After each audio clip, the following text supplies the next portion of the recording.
നാൽപ്പതുകാരിയുടെ പ്രണയം ഭാഗം 39. അർജുൻ്റെയും വല്യേട്ടൻ്റെയും സംഭാഷണം അവസാനിക്കുന്നു. എന്നാൽ ശരി ഏട്ടാ, ഞാൻ വെക്കട്ടെ ഫോൺ.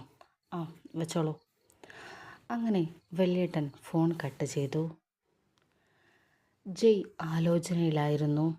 അമ്മയുടെ പിറന്നാൾ അതാഘോഷിക്കണം. അമ്മയ്ക്ക് അതൊരു വലിയൊരു സർപ്രൈസായിട്ട് തന്നെ നൽകണം. അതിന് തനിക്ക് എന്ത് ചെയ്യാൻ സാധിക്കും? അങ്ങനെ ആലോചനയ്ക്കൊടുവിൽ ജയ് ഒരു തീരുമാനമെടുക്കുന്നു. കാര്യം വല്യേട്ടൻ്റെ മുന്നിൽ അവതരിപ്പിക്കുക. അങ്ങനെ ജയ് വല്യേട്ടനെ വിളിക്കുന്നു. വല്യേട്ടൻ ഫോൺ എടുക്കുന്നു. ഹലോ. ഹലോ വല്യേട്ടാ, ഇത് ഞാനാ, ജയ്. മനസ്സിലായടാ. എന്താടാ വിശേഷം? സുഖമല്ലേ? സുഖാണേട്ടാ. അത് എനിക്ക് ഏട്ടനോടൊരു കാര്യം പറയാനുണ്ടായിരുന്നു. അതാ ഞാൻ വിളിച്ചത്. പറയടാ, എന്താ കാര്യം? അയ്യോ, അത് ഏട്ടാ, ഞാൻ ഈ കാര്യം ഏട്ടനോട് പറയുന്നത് ശരിയാണോ എന്നെനിക്കറിയില്ല. ഞാൻ എന്താ ചെയ്യേണ്ടതെന്ന് എനിക്കറിയില്ല. അതുകൊണ്ടാണ് ഞാൻ ഏട്ടനോട് പറയാൻ തീരുമാനിച്ചത്. എന്തായാലും നിനക്ക് തുറന്നു പറയാം. നിനക്ക് നിൻ്റെ സ്വന്തം ഏട്ടനെ പോലെ തന്നെ എന്നെ കരുതാം. എന്തുണ്ടെങ്കിൽ നീ പറഞ്ഞോ, നമുക്ക് പരിഹരിക്കാം. അതേട്ടാ, നമ്മുടെ അമ്മയുടെ പിറന്നാളാണല്ലോ ഈ 16-ാം തീയതി. അപ്പോൾ നമുക്കതൊന്ന് ആഘോഷിച്ചാലോ? അമ്മയുടെ പിറന്നാളോ? അതെ, വല്യേട്ടൻ്റെ അമ്മയുടെ പിറന്നാളാണ് ഈ 16-ാം തീയതി. അപ്പോൾ അതൊന്ന് ആഘോഷിച്ചാലോ? വല്യേട്ടൻ വല്ലാത്തൊരു ഷോക്കിലായിരുന്നു അവൻ പറഞ്ഞത് കേട്ടിട്ട്. തൻ്റെ അമ്മയുടെ പിറന്നാൾ, ആ ഡേറ്റ് ഇവനെങ്ങനെ ഓർത്തു? ഇവനെങ്ങനെ അത് മനസ്സിലായി എന്നുള്ള ചിന്തയായിരുന്നു വല്യേട്ടൻ്റെ മനസ്സിൽ കടന്നുപോയത്. അല്ല, എൻ്റെ അമ്മയുടെ പിറന്നാൾ ഡേറ്റ് നിനക്കെവിടെ നീട്ടി? ജയ്യോടായി വല്യേട്ടൻ ചോദിച്ചു. അത് അമ്മ പറഞ്ഞതാ ഏട്ടാ. അമ്മ നിന്നോട് പറഞ്ഞോ? അതെ ഏട്ടാ. എന്തിനാ അമ്മ ഇപ്പം അങ്ങനെ ഒരു കാര്യം നിന്നോട് പറഞ്ഞത്? അതേട്ടാ, അമ്മ പറഞ്ഞു അച്ഛൻ മരിച്ചതിന് ശേഷം പിറന്നാൾ ആഘോഷിക്കാറില്ലെന്നും എല്ലാവരും ഇതൊക്കെ മറന്നു പോയിരിക്കുകയാണെന്നൊക്കെ. അതെ, അങ്ങനെ തന്നെയാണ് കാര്യം. അച്ഛൻ്റെ മരണത്തിന് ശേഷം അമ്മയുടെ പിറന്നാൾ ആഘോഷിക്കാൻ സമ്മതിച്ചിട്ടില്ല. അച്ഛനുള്ള സമയത്ത് വളരെ ആർഭാടകമായിട്ട് ഒരു ആഘോഷമായിട്ട് നമ്മളത് ആഘോഷിച്ചിരുന്നു. അച്ഛൻ്റെ മരണശേഷമാണ് അമ്മ പിന്നെ അത് വേണ്ടെന്ന് വെച്ചത്. അതെ, അത് പറഞ്ഞു അമ്മ. പക്ഷെ അമ്മയ്ക്ക് ചെറിയൊരു ആഗ്രഹം മനസ്സിലുള്ളതുപോലെ എനിക്ക് തോന്നിയേട്ടാ. എന്താടാ, മനസ്സിലായില്ല? അതായത് ഇപ്പം എല്ലാവരും അമ്മയുടെ പിറന്നാൾ മറന്നുപോയി, അതിപ്പോൾ ആരും ഓർക്കുന്നില്ല എന്നൊക്കെയുള്ള ഒരു ചെറിയൊരു വേദന അമ്മയ്ക്കുള്ളതുപോലെ അമ്മയുടെ ഒരു സംസാരത്തിൽ എനിക്ക് തോന്നി. അതുകൊണ്ടാണ് അച്ഛനുള്ളപ്പോൾ എങ്ങനെയാണോ അത് ആഘോഷിച്ചത് അതുപോലെ ആഘോഷിക്കണമെന്ന് എനിക്ക് തോന്നിയത്. ജയ്യുടെ വാക്കുകൾ കേട്ടിട്ട് വല്യേട്ടന് എന്ത് പറയണം എന്നറിയില്ലായിരുന്നു. സങ്കടമാണോ ജയ്യോടുള്ള ബഹുമാനമാണോ മനസ്സിൽ നിറഞ്ഞതെന്ന് വല്യേട്ടന് തിരിച്ചറിയാൻ പറ്റുന്നുണ്ടായിരുന്നില്ല. അല്പനേരത്തെ മൗനത്തിനു ശേഷം ജയ് വീണ്ടും സംസാരിച്ചു. ഏട്ടാ, ഞാൻ പറയണ കേൾക്കുന്നുണ്ടോ? ഞാനിത് എങ്ങനെ ചെയ്യണമെന്ന് എനിക്കറിയില്ല. കാരണം എനിക്ക് നിങ്ങളെ ബന്ധുക്കളെയൊന്നും അറിയില്ലല്ലോ. എനിക്കവരെ ക്ഷണിക്കാനും പറ്റില്ല. അതുകൊണ്ട് തന്നെ അമ്മ വിചാരിക്കുന്ന പോലെ ഒരു ആർഭാടകരമായ ആഘോഷമൊന്നും ഞാൻ വിചാരിച്ചാൽ നടക്കില്ല. അതുകൊണ്ടാണ് ഞാൻ വല്യേട്ടനെ വിളിച്ചത്. മനസ്സിലായി. നമുക്ക് ആഘോഷിക്കാം. എന്തായാലും നിങ്ങളുടെ രണ്ടുപേരുടെ വിവാഹം തന്നെ ആഘോഷിക്കാൻ പറ്റിയില്ല. അപ്പോൾ പിന്നെ അതിൻ്റെ ഒരു ഫലം അമ്മയുടെ പിറന്നാൾ കൊണ്ട് നമുക്ക് തീർക്കാം. ആ ഒരു സങ്കടം അവിടെ തീരട്ടെ. എന്താ? ശരി ഏട്ടാ. അപ്പോൾ ആഘോഷിക്കാമല്ലേ നമുക്ക്? പിന്നല്ലാണ്ട് ആഘോഷിക്കാം. നീ ഞങ്ങളുടെ കുടുംബത്തിൽ വന്നിട്ട് വരുന്ന ആദ്യത്തെ ആഘോഷമല്ലേ, നമുക്കങ്ങ് അടിച്ചു പൊളിക്കാം. അയ്യോ, അതിൻ്റെ ഒന്നും ആവശ്യമില്ല ഏട്ടാ. പിന്നെ എൻ്റെ പ്രസക്തി ഇവിടെ ഇല്ലല്ലോ. ഞങ്ങളുടെ വിവാഹം രഹസ്യമായതുകൊണ്ട് തന്നെ അതിനെക്കുറിച്ച് പറയേണ്ട ആവശ്യമില്ലല്ലോ. നിനക്കതിൽ സങ്കടം തോന്നുന്നുണ്ടോ? ഇല്ല ഏട്ടാ, എനിക്ക് യാതൊരു സങ്കടവും ഇല്ല. എന്തുകൊണ്ടാണ് നിങ്ങളുടെ വിവാഹം രഹസ്യമാവണമെന്ന് നിങ്ങൾ തീരുമാനിച്ചത്? അതിൻ്റെ കാരണം എന്താ?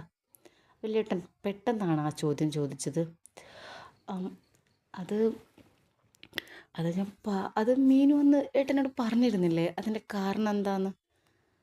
ഉം, അല്ല, അല്ലാതെ വേറെ എന്തെങ്കിലും കാരണം നിനക്കുണ്ടോ എന്നറിയാൻ വേണ്ടി ഞാൻ ചോദിച്ചതാ. ഇല്ല ഏട്ടാ, മീനു പറഞ്ഞത് തന്നെയാ കാരണം. ഉം, ശരി. എന്നാൽ പിന്നെ പിറന്നാൾ ആഘോഷം അല്ലേ? ആ, അതെ ഏട്ടാ, ഞാൻ അമ്മയും കൊണ്ട് രാവിലെ അമ്പലത്തിൽ പോകുന്നുണ്ട്. നീ അമ്പലത്തിലൊക്കെ പോവോ?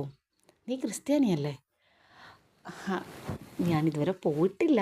പിന്നെ പോവേണ്ട വന്നാൽ പോകുന്നതിന് കുഴപ്പമൊന്നുമില്ലല്ലോ ഏട്ടാ. അമ്മ പറഞ്ഞു അമ്പലത്തിൽ കൂടെ ചെല്ലാൻ. ഓ, അമ്മ നിന്നോട് അങ്ങനെ പറഞ്ഞോ? ആ ഏട്ടാ. അപ്പോൾ അമ്മയ്ക്ക് കൂടെ ചെല്ലാൻ വേണ്ടി മാത്രമാണ് പോകുന്നത്. അപ്പം നമുക്ക് ഉച്ചയ്ക്ക് ആഘോഷമാക്കാം അല്ലേ? അതോ രാത്രി വേണോ ഏട്ടാ? രാത്രി ആയേക്കാം അല്ലേ? കുറച്ചുകൂടി അതാ നല്ലതെന്ന് തോന്നും. അതെ, അമ്മയെ നെട്ടിക്കാൻ പറ്റണം. അതെ, അമ്മയെ ശരിക്കും നമുക്ക് നെട്ടിക്കാം. ആ, പിന്നെ ഏട്ടാ, ഒരു കാര്യം പറയാൻ മറന്നു. ആ, പറഞ്ഞോളൂടാ ഏട്ടാ. ആ, ഇക്കാര്യം ഞാനാണ് ഏട്ടനോട് പറഞ്ഞതെന്ന കാര്യം ഏട്ടൻ ആരോടും പറയരുത്. അതിപ്പോൾ മീനു ആണേലും അമ്മയാണേലും അതറിയരുത്. അത് വേറൊന്നുമല്ല, അമ്മയ്ക്കാണേലും ഏട്ടൻ ഓർത്ത് വെച്ച് ചെയ്തതാണെന്ന് ആ ഒരു രീതിയിൽ മതി ഏട്ടാ. വെറുതെ എന്തിനാ?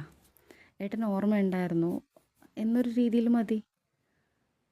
പിന്നെ മീനുവിനോടാണെങ്കിൽ തീരെ പറയരുത്. ഇത് നിങ്ങളുടെ ഒരു പ്ലാനായിട്ട് മാത്രം മതി. ഇടയ്ക്ക് എൻ്റെ പേര് വേണ്ട. നീ ചെയ്തതിൻ്റെ ക്രെഡിറ്റ് നിനക്ക് വേണ്ടെന്നോ? അതെന്താടാ അങ്ങനെ?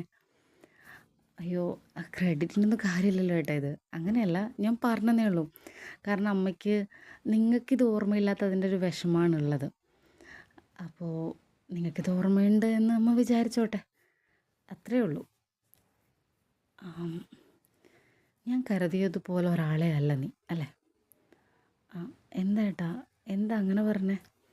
അല്ല, ഞാൻ വിചാരിച്ചതിനേക്കാളും ഒരുപാട് ഉയരത്തിലാണ് നീ. വല്ലാത്തൊരു വലിയ മനസ്സാണ് നിനക്ക്, ഒരു വലിയ മനസ്സിൻ്റെ ഉടമ അല്ലേ? നിൻ്റെ കാര്യത്തിൽ ഞങ്ങൾക്കന്ന് തെറ്റുപറ്റിപ്പോയതാ അല്ലേ? അയ്യോ ഏട്ടാ, എന്തൊക്കെയാ ഈ പറയുന്നത്? എൻ്റെ അമ്മയ്ക്കും എൻ്റെ അനിയനും അനിയൻ്റെ ഭാര്യയ്ക്കും മക്കൾക്കും ഒക്കെ നിന്നെക്കുറിച്ച് പറയുമ്പോൾ 100 നാവാം. ഞാൻ എല്ലാവരോടായിട്ട് ഭയങ്കര കമ്പനിയായ ഏട്ടാ. എല്ലാവരും എനിക്കിപ്പോൾ എൻ്റെ സ്വന്തം പോലെയാണ്. അതുകൊണ്ടായിരിക്കും. ഞാനും കേട്ടു. ഇടയ്ക്ക് വരണമെന്നൊക്കെ വിചാരിക്കും, പിന്നെ തിരക്കാണടാ, അതുകൊണ്ടാണ്. എന്തായാലും ഞാൻ വരുന്നുണ്ട്. എന്തായാലും ഇപ്പം നമുക്ക് അമ്മയുടെ പിറന്നാളിന് തന്നെ കാണാം. അതെ, ഏട്ടൻ വരണം, അതാണ് നിർബന്ധം. ഏട്ടനിവിടെ കാര്യങ്ങൾ മാത്രം പ്ലാൻ ചെയ്താൽ പോരാ, ഏട്ടൻ്റെ സാന്നിധ്യം കൂടി വേണം. തീർച്ചയായിട്ടും. അപ്പോൾ നമ്മൾ 16-ാം തീയതി കണ്ടുമുട്ടും. ഓക്കെ? ശരി. പിന്നെ നിന്നോടൊരു കാര്യം കൂടി പറയാനുണ്ട്. പറഞ്ഞോളൂ ഏട്ടാ, എന്താ?